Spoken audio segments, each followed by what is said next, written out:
Perhaps, British Empire could sustain more time in subcontinent, but emerging power of US was analyzing subcontinent should be divided. Uncle Dickie was the one character of division of subcontinent BTS on the plan of the imperialism. The conflicts and religious hatredness was very easy fire to catch the hate among illiterate masses. But as per information so collected then, the maximum population was not ready to migrate two sides.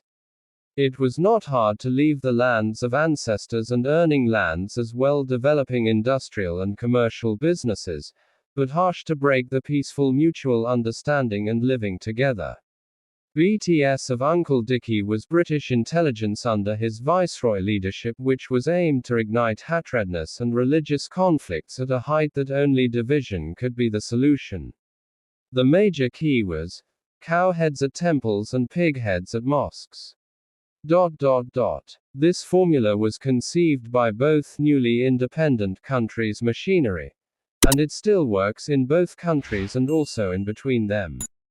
The present situation of tension among Pakistan and India is successor of the formula of the BTS Uncle Dickie's pitch.